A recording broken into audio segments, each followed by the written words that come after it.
मुझे ऐसा क्यों लग रहा है कि तुम्हें अपनी होने वाली भाभी के हाथों में मेहंदी लगाते हुए खुशी नहीं हो रही है? ये रोहन भैया का फैसला है। आप सिर्फ इतना समझ लीजिए कि मैं अपने बड़े भाई के फैसले को इज्जत दे रही हूं और इसीलिए यहां बैठकर आपको मेहंदी लगा रही हूं। I'm sorry, बट इससे ज्यादा इस टॉपिक पे मैं आपसे बात नहीं करना चाहती। एक बात बताऊं तुम्हें रिया, मल्लिका को कोई बहुत देर तक नापसंद बिल्कुल भी नहीं कर सकता। रिया, वैसे भी हम तो बहुत जल्दी अच्छे दोस्त होने वाले हैं। तुम मेरी छोटी सी मदद करोगी? क्या है ना, मेरे हाथों में मेहंदी लगी हुई है और मुझे वो साड़ियाँ देखनी थी। मैं सविता को बुला देती, वो आपको एक एक करके सारी साड़ियां दिखा देगी और अगर आप चाहेंगे तो आपको एक एक करके पहना भी देगी। अरे रिया, तुम कहाँ जा रही हो? तुम मेहंदी लगाओ ना रिया। साड़ी देखने का इंतजाम मैंने कर लिया है।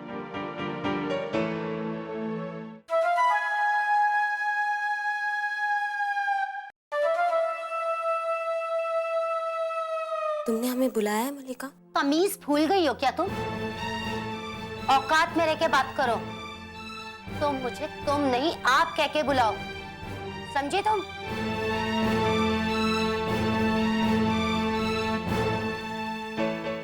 रिया, रिया तुम मेहंदी लगाओ ना। तुम्हारा ध्यान इधर उधर हो जाएगा ना तो मेरी मेहंदी का डिजाइन खराब हो जाएगा और मल्लिका का कोई काम खराब हो तो उसे बिल्कुल पसंद नहीं है ना बिट्टू? अब खड़े खड़े मेरी शक्ल क्या देख रही हो तुम? मुझे बेड पे रखी साड़ियां दिखाओ एक एक करके। वैसे भी मेरी और रोहन की शादी में अब ज्यादा टाइम नहीं बचा, सब तैयारियां करनी है मुझे।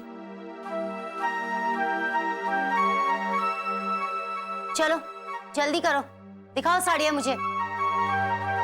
खड़ी खड़ी मेरी शक्ल मत देखो तुम।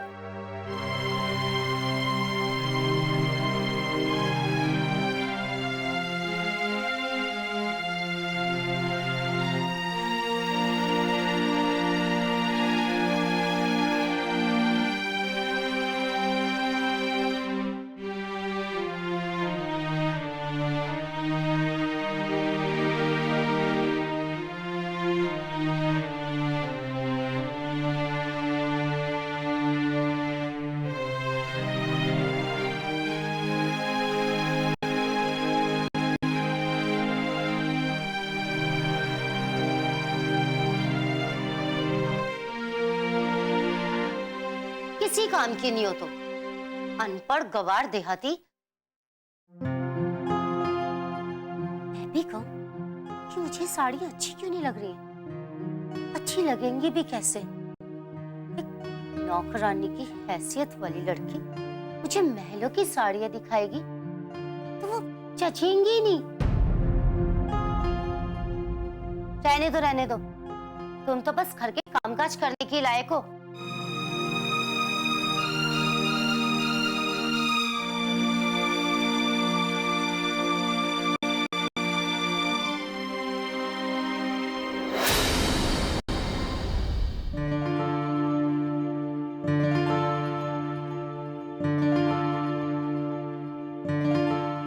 रिया, तुम्हें क्यों बुरा लग रहा है?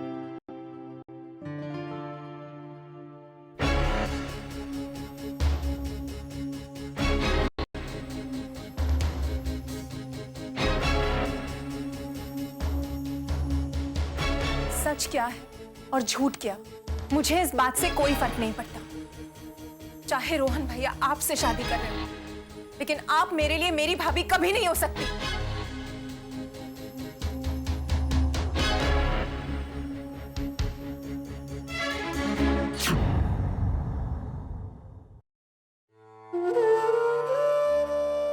हमें शक्ति दीजिए भगवान,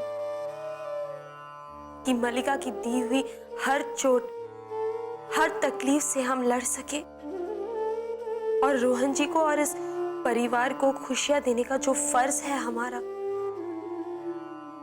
उसे हम पूरा कर सके। हमें शक्ति दीजिए भगवान, शक्ति दीजिए।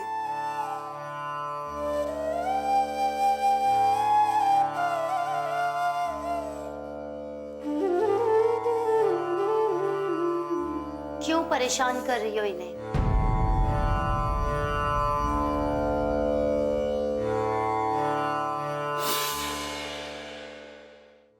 क्योंकि ये भी जानते हैं कि कुछ दिनों में मेरी और रोहन की शादी हो जाएगी। फिर रोहन की और इस घर की डोर मेरे हाथ में होगी। और तुम्हें इस घर से धक्के मार के बाहर निकाल दिया जाएगा। जागते हुए सपने देखना अच्छी बात नहीं है मलिका, क्योंकि जिस दिन रोहन जी की याददाश्त वापस आएगी ना, उसी दिन तुम्हारी असलियत सबके सामने आ ही जाएगी। जिस दिन ऐसा होगा ना बिट्टू, उस दिन मैं इन्हीं हाथों से ना रोहन को मार दूंगी। और जब तुम ऐसा कुछ भी करने की कोशिश करोगी ना मलिका, सामने तुम्हें हम खड़े हुए मिलेंगे। तुमने हमें यहाँ रोककर बहुत बड़ी गलती की है मलिका, क्योंकि जब तक हम यहाँ हैं, तब तक हम तुम्हारे हाथों में रोहन जी के नाम की मेहंदी नहीं लगने देंगे। बिट्टू, अगर मेरे हाथों में रोहन की मेहंदी का रंग नहीं चढ़ा ना, तो उसके खून का रंग तो चढ़ ही सकता है ना। सोच लो तुम क्या करना है, फैसला तुम्हारे हाथ में है। सही कहा तुमने, अब फैसला लेने की बारी हमारी है। और इसीलिए हमने ये फैसला लिया है कि अगले 24 घंटों में हम तुम्हें रोहन जी की जिंदगी से और इस घर से हमेशा हमेशा के लिए दूर कर देंगे।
हमने सारी कोशिशें कर ली मलिका कि तुम्हें समझाकर तुम्हें सही रास्ते पर ला सके,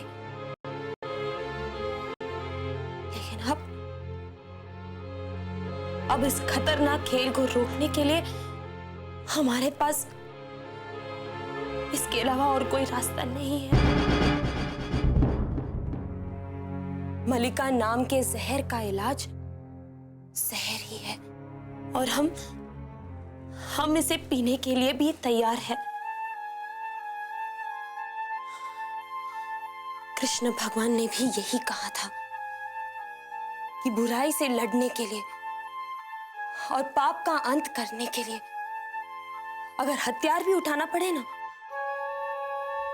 तो उसमें कुछ भी गलत नहीं है। और आज हम ये वचन लेते हैं कि रोहन जी की जिंदगी को बचाने के लिए और इस परिवार से मलिका नाम के श्राप को हमेशा हमेशा दूर करने के लिए अगर हमें तुम्हें मारना भी पड़े ना तो हम पीछे नहीं हटेंगे।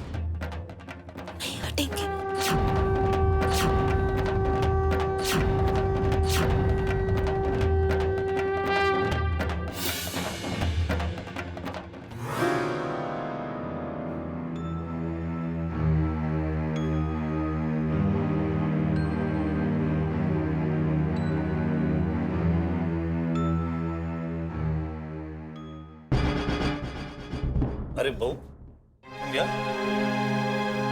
कुछ काम था बेटा? पापा जी, हम वो इसलिए यहाँ आए थे क्योंकि कुछ नहीं कहोगी तुम। वैसे भी इस घर का सुख चैन सब कुछ तो लूट चुकी हो तुम। अब बचा क्या है? जरा देखिए इस बेशर्म को, कैसे देख रही है मेरी तरफ। सारी सच्चाई सामने आ गई है, पर फिर भी मजाल है कि एक बार भी इसकी आंखें शर्म से झुकी हो। आंखें वो झुकती है माँ जी जिन पर झूठ या पाप का बोझ हो, और हमारा भगवान जानता है कि हमने आपको कभी झूठ नहीं बोला है और ना ही इस घर का बुरा चाहा है।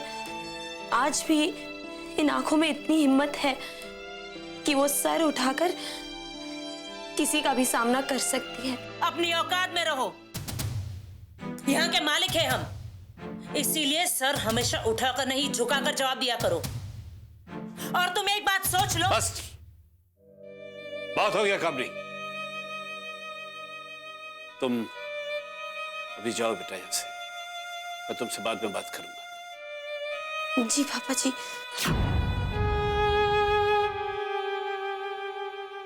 रुको,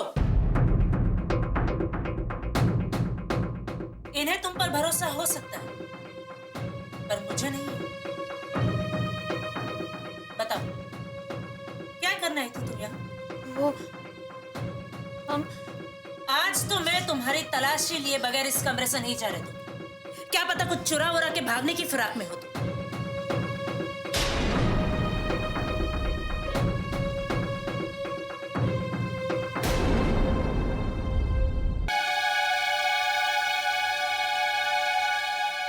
बस करो कामनी,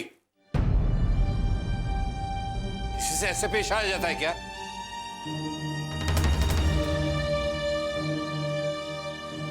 तुम जाओ। जी पापा जी।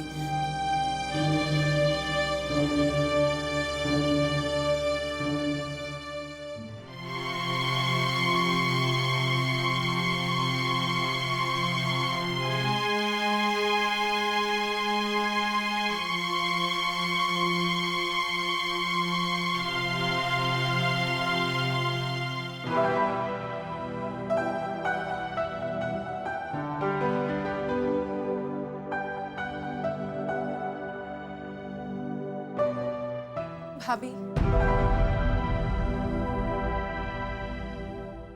इतना भी पराया मत कीजिए मुझे कि आप 2 पल रुक के मुझसे बात तक ना कर सके।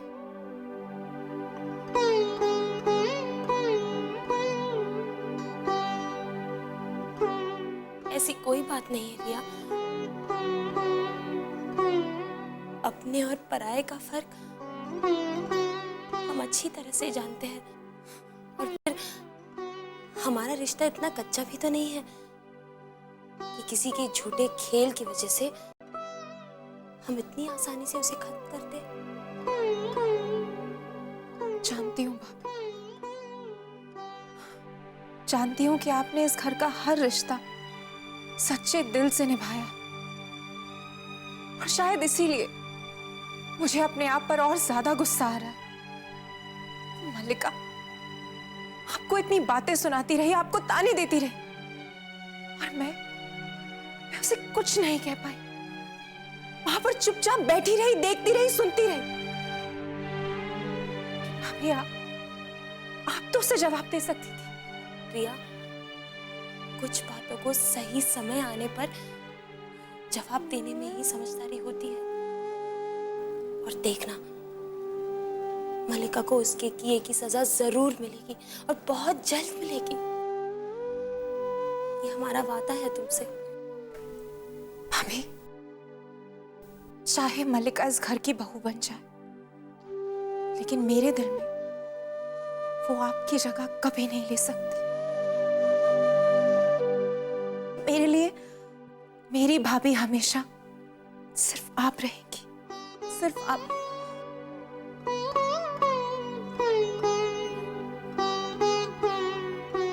अगली बार तुम्हारी आंखों में खुशी के आंसू होंगे। अब इस घर पर और इस परिवार पर हम और तकलीफ नहीं आने देंगे, चाहे उसके लिए हमें कुछ भी करना पड़े।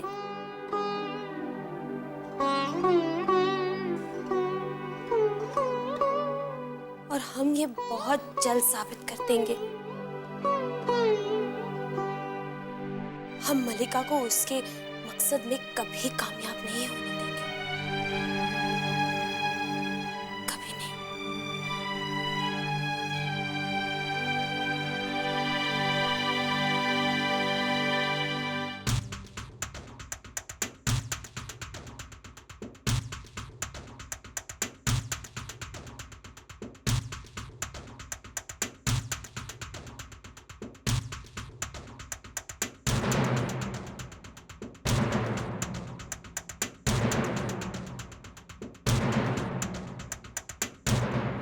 तुम्हें जितने खेल खेलना है मलिका, खेल लो। हमें तो बस एक मौका चाहिए, उसके बाद ना तुम जिंदा रहोगी और ना ही तुम्हारी बुरी परछाई रोहन जी पर रहेगी।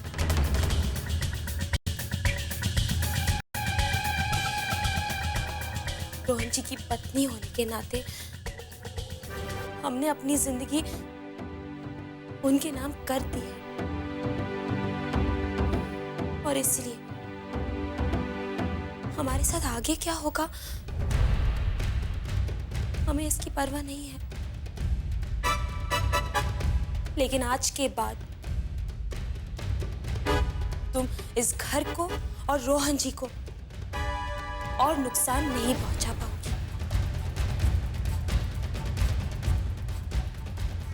मलिका, आज का दिन तुम्हारी जिंदगी का आखिरी दिन होगा।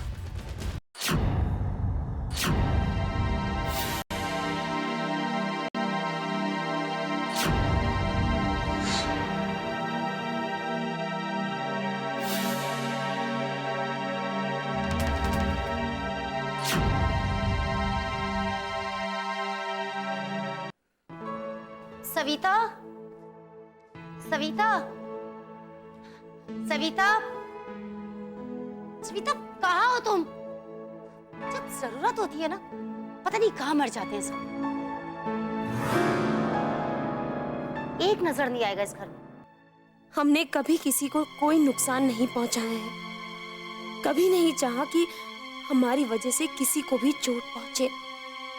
लेकिन तुम्हारे इस गंदे खेल ने हमें भी मजबूर कर दिया है इस कीचड़ में उतरने के लिए। मलिका, अगर मलिका नाम की गंदगी को इस घर से साफ करने के लिए यही आखिरी रास्ता बचा है हमारे पास, तो यही सही।